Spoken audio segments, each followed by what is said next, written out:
Hi, and welcome to Power the Network. I'm your host, Tim Locker, Vice President of Broadband here at CBM. Today I'm excited. We're going to have our first repeating guest on the podcast, Mr. Kurtz. We're going to throw a little bit of controversy his way and talk about security of the power grid.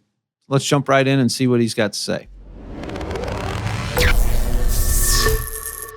Chris, thanks again for joining us today. It's great to have you back. Great to be here. You should be proud to know you're the most frequented guest on the podcast already. So, well, we need to work on the podcast.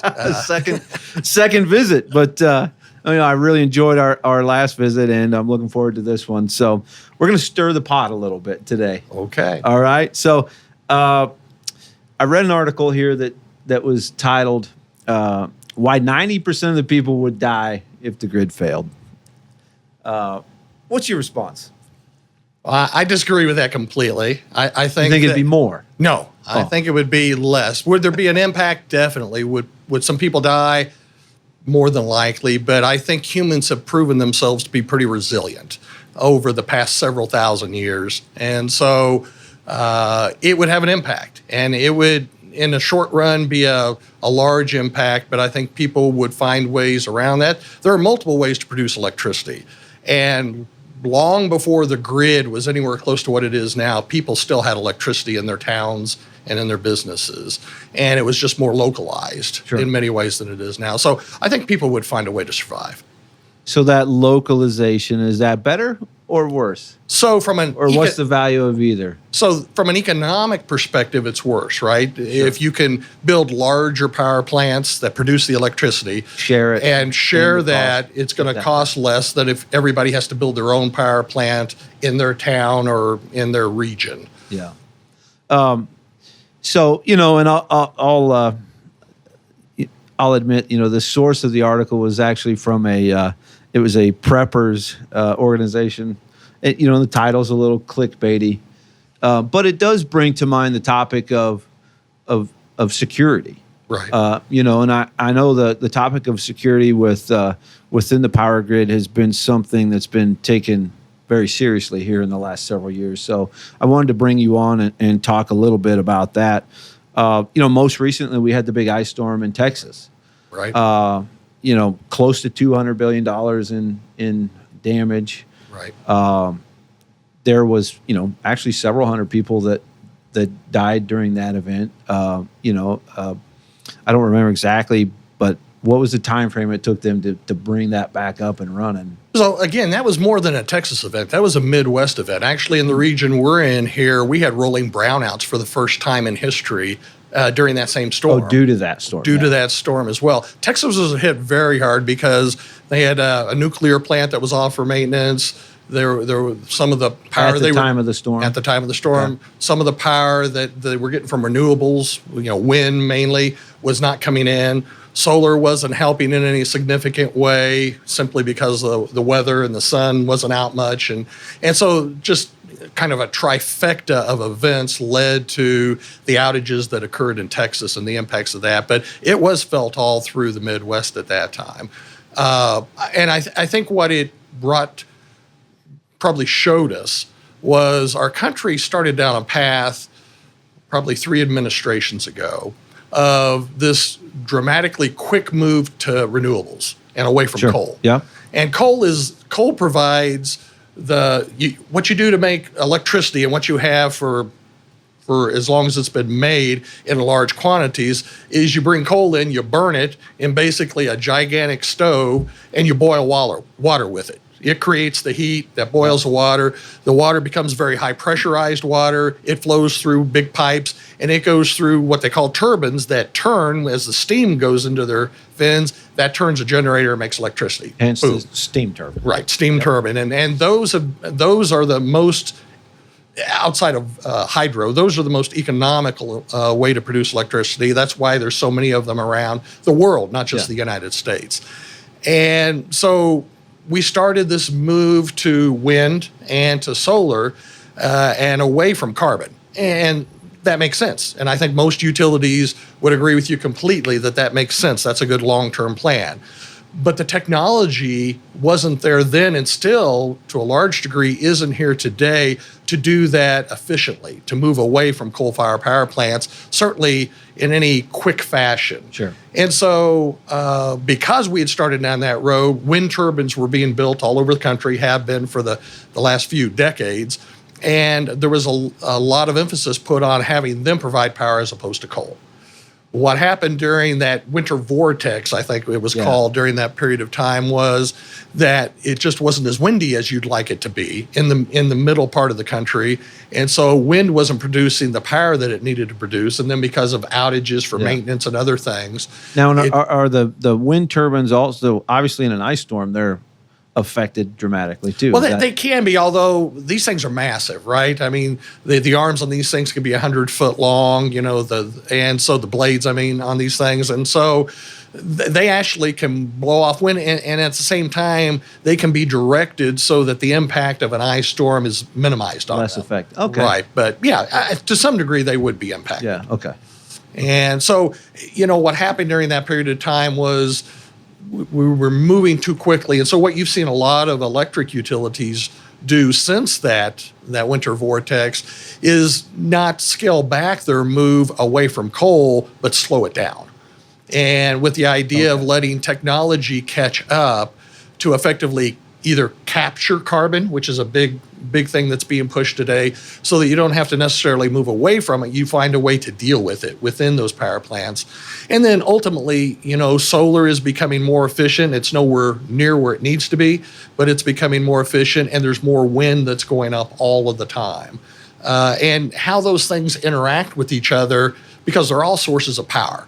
And so when you're trying to provide power to large cities and to, customers big and small, you have to determine at this moment in time, what is the best source of power? Should I use a coal-fired power plant? There's gas-fired power plants. There's hydro power plants. Use source power from them. Should I use it from wind turbines turning? Should I use it from solar? You have to make real-time decisions about all that, because, again, the one thing that we really don't have in this country, really in the world, is any effective way to store electricity.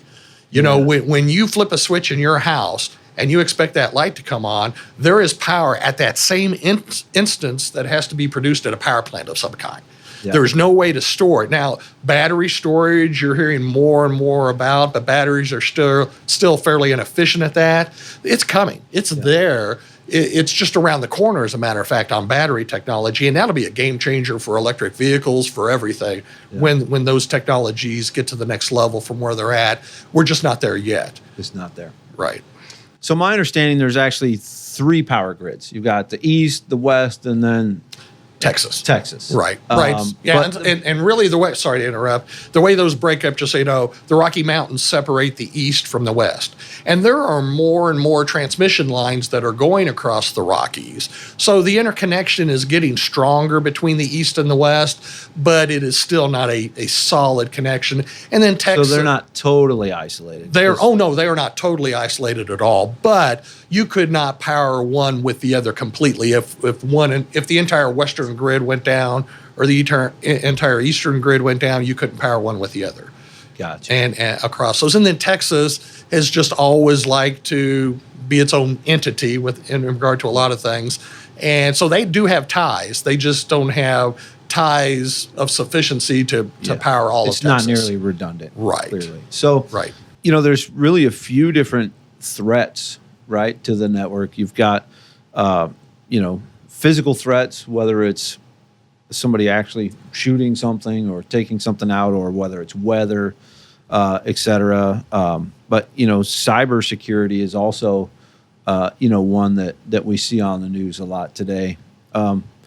I read a stat the other day, something like 38% of actual threats to the substations were physical threats in some way.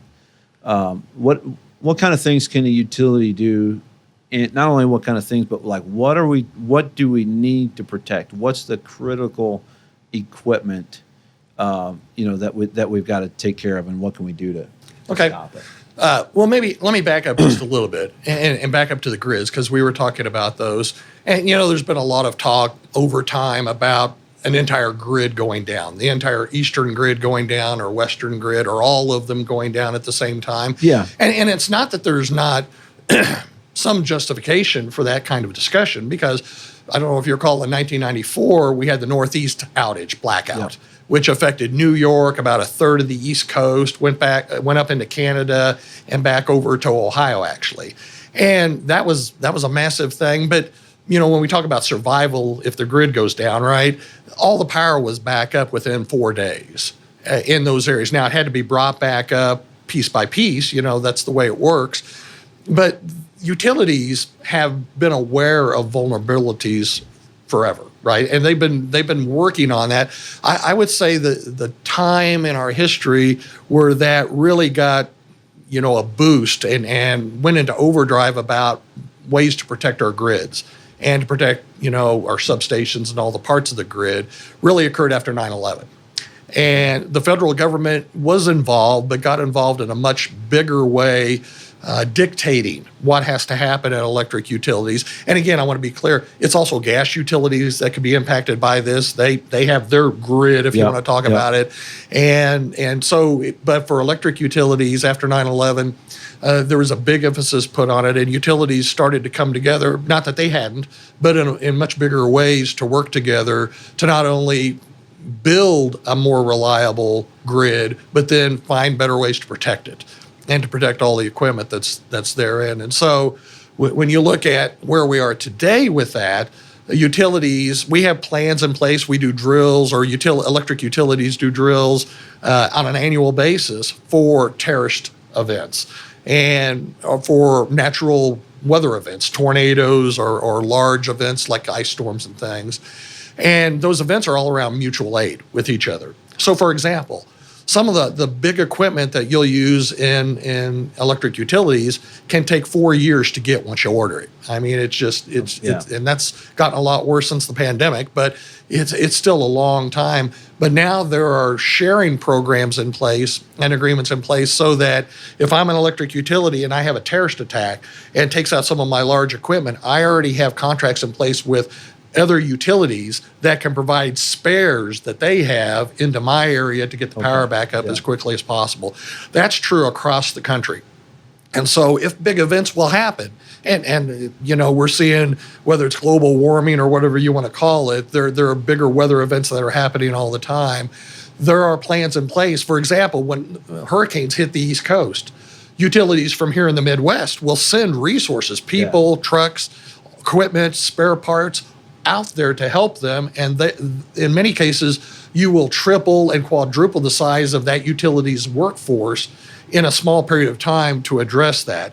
If we have major tornadoes in the Midwest, we have people that have come in from Minnesota, from Arkansas, Oklahoma, even the East Coast to help get the power back on in a much quicker fashion than it would have been done 30 years ago. So I wanted to say that about, just the security. And they're still able to do that on say there is, God forbid, a national scale outage. Right. They'd still be able to do that. No doubt. There is actually a platform in place, again, through the federal government, through FERC and NERC, those federal agencies that oversee electric utilities, that has criteria in place, that has a command structure in place if there was a larger event in order to get the power back on.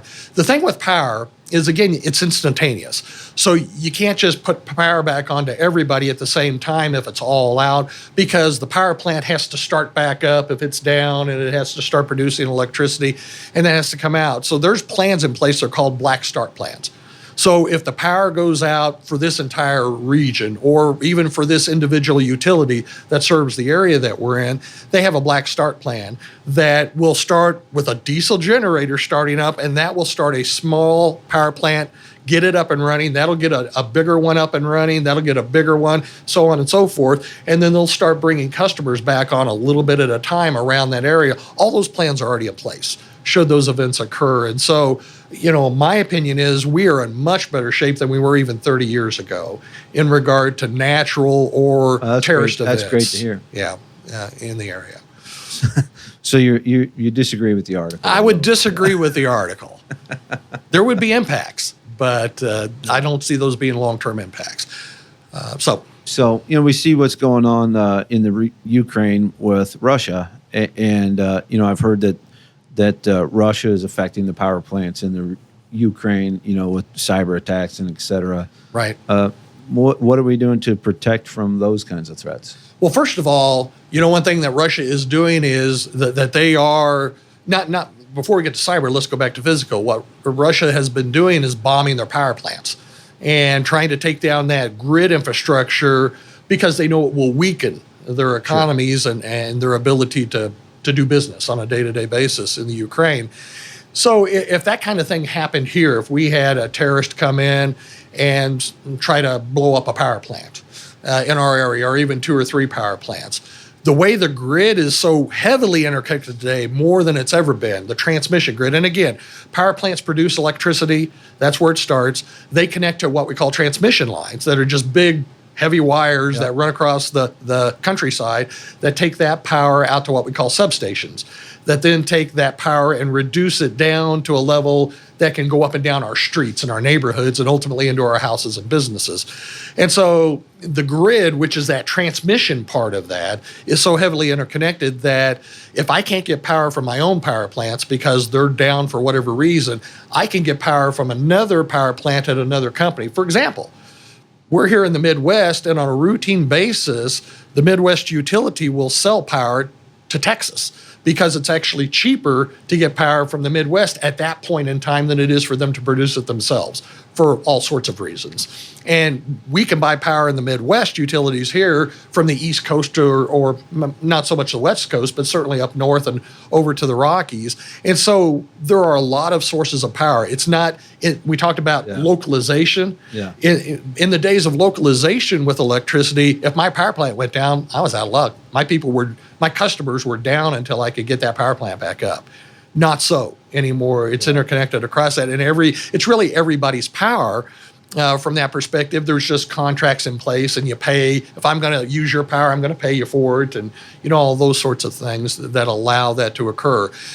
So, from a physical perspective, we're in better shape than we've ever been as electric utilities in the United States right now. I saw a 60 Minutes episode from somewhere around 2010 timeframe. So, almost 15 years ago already. But at that point, they'd said you could take out, less than 20 substations and take down the entire grid. Would that still be accurate today? No, I would not agree with that at all. Now, 20, 30 years ago, and again, that Northeast outage started in Ohio, if you can believe it, with a tree that fell into a transmission line. And then because some power plants that were down for maintenance and it was like a trifecta like we talked about with Texas.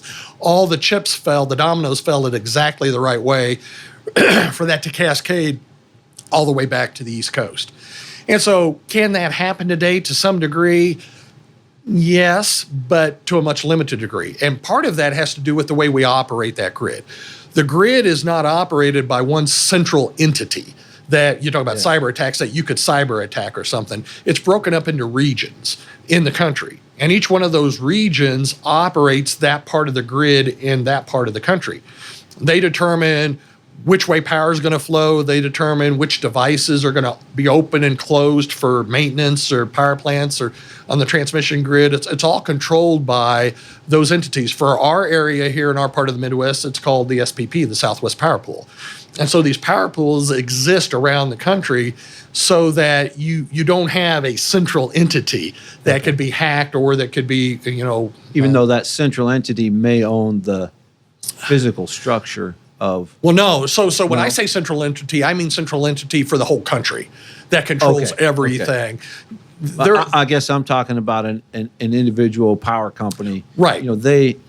They may not own the grid, but they own the pole and they own the wires. And they do. And they own their power plants. But they're part of their little local area or regional area, depending upon the utility, is interconnected with everything else. And really how that utility does business is mandated at 2 levels. One by their regional, that Southwest Power Pool regional control authority, and then ultimately by FERC and NERC, those federal agencies that determine how they do business.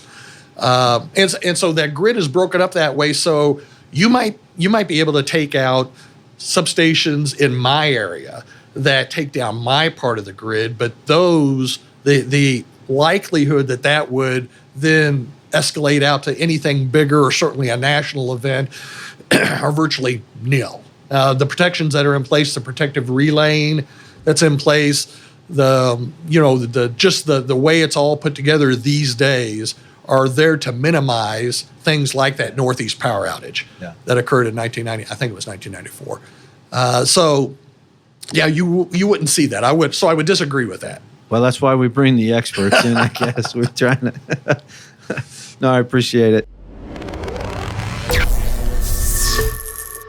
So if you get anything out of this episode, just remember that we work in several different markets. We've got expertise in many areas. And if we don't, we've got the relationships to find the answers that are right for you. We go really deep with our relationships, and that's really what we value here at CBM.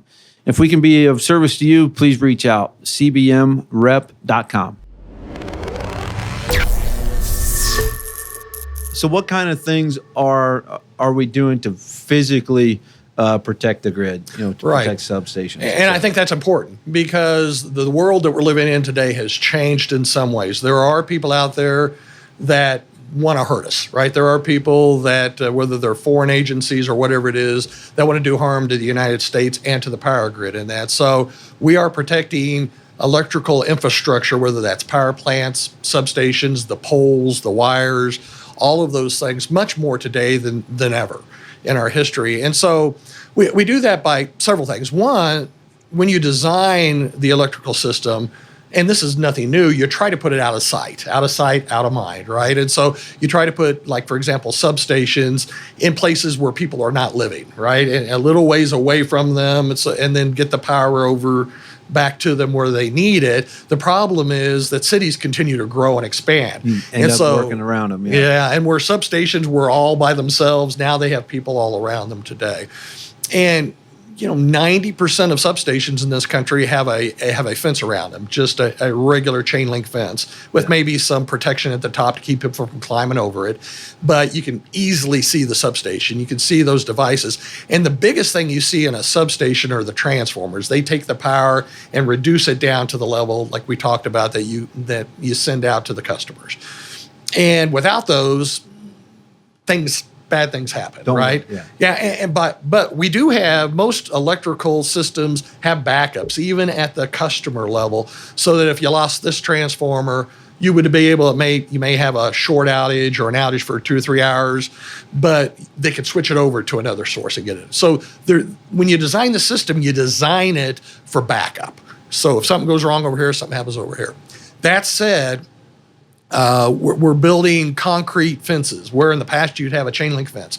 Now you're putting concrete fences. As a matter of fact, the fences today, this wasn't true even 10 years ago. Fences today have to have a ballistic rating on them that you're going to put around an electrical infrastructure, power plant or whatever. In the past, it was just... That's a requirement. It's not a requirement, but it will be. But it's getting to be the standard. It's getting to be the standard.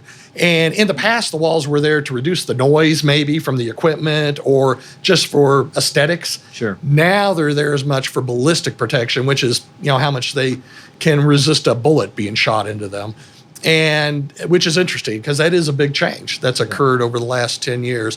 So we're doing things like that. The equipment that's inside is being built tougher so that it can withstand more bad things that occur to it. And so we were doing things like that. The transformers, the little transformers, so you go down your road and either you're going to have what we call pad mounts, a little box on the ground, or you're going to have a pole that has a gray or a green thing on it that's a transformer. Big can up there. Right. All of those things have been filled with oil. Historically, it's mineral oil. It's not like motor oil or anything, and they use that for insulation and for just isolation of the equipment inside. If that gets shot, or if the pole gets hit and knocked down, a lot of times those things break open and that oil spills. Now you're dealing with oil spills. And depending on the piece of equipment, that could be a really big deal. Newer technology is creating those same devices with solid dielectric material. And what that means is no oil, nothing to spill out. So if they get shot, go down to the ground. Another great example is if you go down and you look cross country at the really big power poles that are sticking up and the wires that are going cross country, those are transmission lines. And you look up at that wire, what's holding it up there is called an insulator. And those insulators just protect it electrically, but also keep it from falling to the ground. Historically, they've all been made of porcelain, just like a porcelain bathtub or anything else. You shoot it, and it tends to crack and break. But the newer technologies that you're seeing everywhere today on insulators is polymer. And you shoot a polymer insulator, the bullet will go right through the polymer, and it'll degrade its ability to operate, but it won't cause it to fail in any way, shape, or form. And so the equipment's just more resilient to attacks than it has been in the past. And so I think equipment hardening and equipment impacts are being done by what I consider the second risk to electrical grid, which is people. Yeah. And, you hear lately over the last couple of years about these substations that have been attacked by people, right, that are trying to do harm, and they try to link that to terrorists and stuff. In my opinion, 38 years of experience, 90+% of that is occurring by just people, good old boys. Ignorant. People that are ignorant. Let me give you a couple of examples. Over my 38 years, the biggest impact to those insulators that we're talking about, if there was not wind, not weather, it's guys out hunting and seeing something shiny up there, and they say, "Hey, man, let me take a shot at that and see what happens." And the other example is, and I've seen this on multiple occasions, people that just don't know what a substation is or know what that equipment is back there. They will go out, for fun in their neighborhood, and hey, let's take a pot shot in there, and they'll shoot that transformer, and they'll go home and they'll wonder why their power's off because they just don't link the two together, that they have anything to do with each other. And so a lot of that could be education. A lot of that could be just, putting those kind of barriers around substations to protect them and other equipment. I chuckle there because when Iowa finally passed the law for dove hunting, the company where I started, we had a ton of aerial fiber. And so some of the people that were still there, one of my buddies in particular, he sends a note out company wide, says, dove season starts tomorrow. Everybody be ready for the phone calls. And they're like, man, have you lost your mind? Right. And I forget the number, but it was, 7 or 8, fiber damage calls from people shooting doves off of the fiber line. So they're not doing that trying to turn the power out. Yeah, they're just not aware of what impact that has, that equipment that's up there. So anyway, people are a big part of that, but terrorism is a very, very minor part of any damage that occurs at a electric utility substation or a power plant. Gotcha. But they are being protected much more today than even 10, 15 years ago. Well, that's good to know because you see the articles and you see the spin, and that's kind of what the media does. But so the third part then would be cybersecurity, right? So how is the grid then actually tied into the telecommunication network or the internet? For how's it even tied together? What kind of threats can they feasibly do there? Right, and it's a great point because electric utility infrastructure is getting more and more interconnected these days, just like everything else is. The relays protect devices, the big devices, on the transmission lines and other parts of the system. In the past, they were what we called electromechanical. They were moving parts, their little disc things that would be impacted by magnetic fields and do things. Today, they're computers that are in those same locations, and those computers are becoming more and more all-controlling. In other words, in the past, you would have a large building at a substation that would be full of these large panels with all of these relays to protect everything. As we continue to go down the road, and we're not there yet, but my vision of maybe 30 years from now is there's a black box.